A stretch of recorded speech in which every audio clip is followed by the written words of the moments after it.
All right, welcome back. Genesis chapter 49.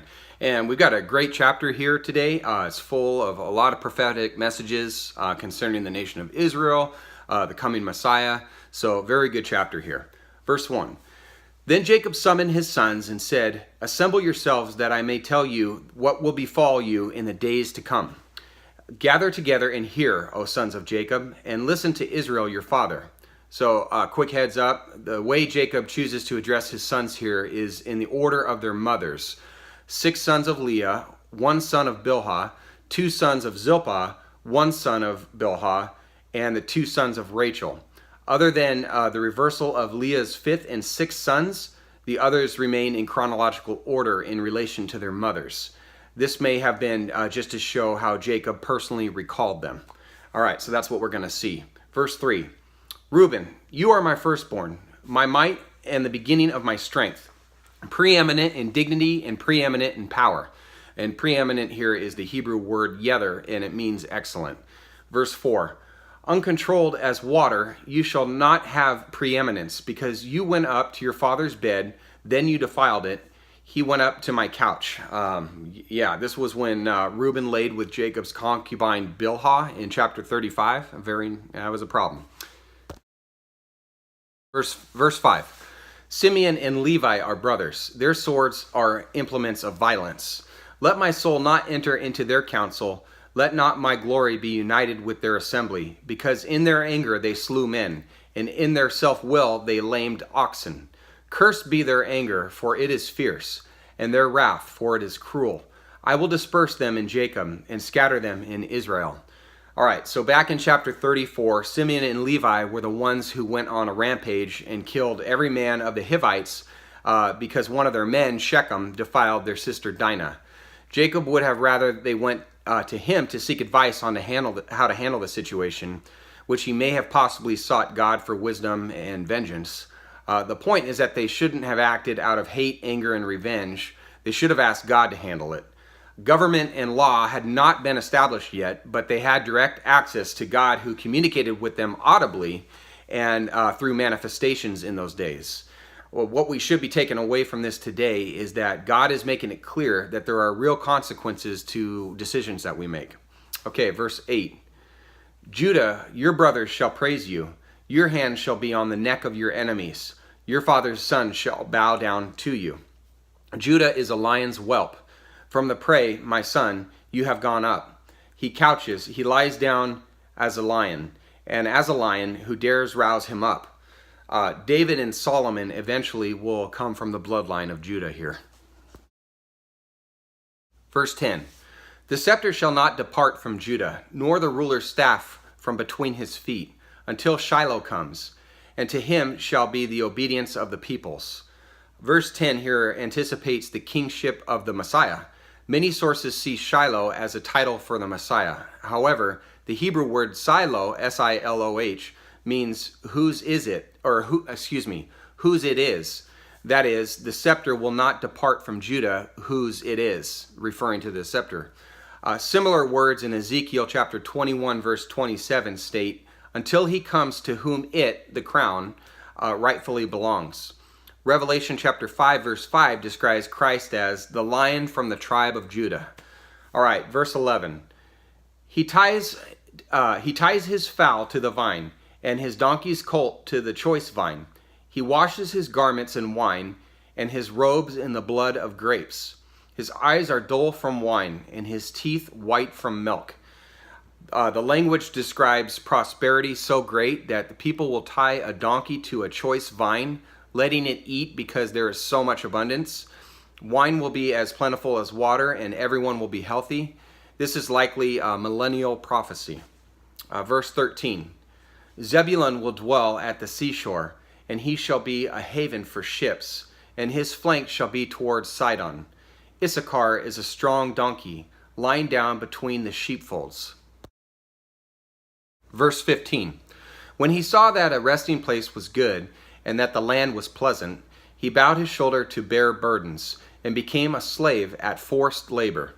So Issachar would live a life of working for others, basically. Verse 16, Dan shall judge his people as one of the tribes of Israel. Dan shall be a serpent in the way, a horned snake in the path, that bites the horse's heels, so that his rider falls backward. For your salvation I wait, O Lord.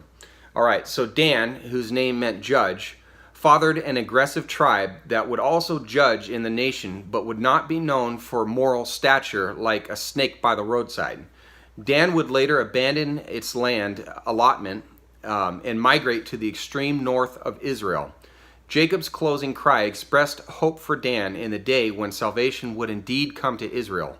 Dan, however, is omitted in the list of tribes seen in Revelation chapter 7, verses 4 through 8. So it's kind of interesting there.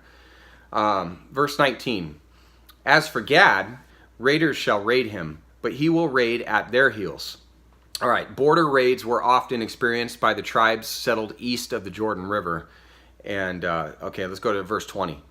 As for Asher, his food shall be rich, and he will yield royal dainties. So that the tribe of Asher settled along the rich northern coast of Canaan. Verse 21. Naphtali is a doe let loose. He gives beautiful words, and his people ended up being mountain people. Verse 22. Joseph is a fruitful bow by a spring. Its branches run over a wall.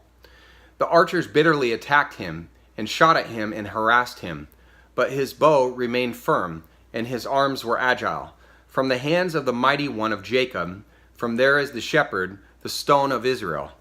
From the God of your father who helps you, and by the Almighty who blesses you, with blessings of heaven above, blessings of the deep that lies beneath, blessings of the breasts and of the womb. The blessings of your father have surpassed the blessings of my ancestors, up to the utmost bound of the everlasting hills. May they be on the head of Joseph, and on the crown of the head of the one distinguished among his brothers. All right, Jacob took up the promise of fruitfulness from the name of Joseph's sons, Ephraim, which means fruitful, and lavished the promise of victory and prosperity on Joseph's two tribes. Victory in battle was experienced by Joshua, Deborah, and Samuel, all of the tribe of Ephraim, and by Gideon and Japheth, both of Manasseh's tribe, Joseph's other son. And if you go back and look closely at verses 22 through 26 here, we see several marvelous titles for God, including the mighty one of Jacob, the shepherd, the stone or rock of Israel, and the Almighty. All right, verse 27. Benjamin is a ravenous wolf. In the morning he devours the prey, and in the evening he divides the spoil. This oracle describes a tribe violent in spirit, which I personally find interesting because Benjamin was such a beloved son of Jacob and a dear brother to Joseph. Evil King Saul would come from this tribe of Benjamin. Verse 28. All these are the 12 tribes of Israel, and this is what their father said to them when he blessed them. He blessed them, every one with the blessing appropriate to him. Then he charged them and said to them, I am about to be gathered to my people. Bury me with my fathers in the cave that is in the field of Ephron the Hittite. In the cave that is in the field of Machpelah, which is before Mamre, in the land of Canaan, which Abraham bought along with the field from Ephron the Hittite for a burial site. There they buried Abraham and his wife Sarah. There they buried Isaac and his wife Rebekah. And there I buried Leah. The field and the cave that is in it, purchased from the sons of Heth. When Jacob finished charging his sons, he drew his feet into the bed and breathed his last, and was gathered to his people. All right, so Jacob died after 147 years of struggle. His sorrow finally came to an end, and despite his sins and struggles, he had a unique change and desire for God's blessing. He grew to have a deep dependence upon the Lord, and in the end, he died as a man of genuine faith and learned where real blessings come from. So it's not how you start, it's how you finish, and Jacob did that very well. So may we learn and follow his example. Okay, hope to see you tomorrow. God bless you. Take care.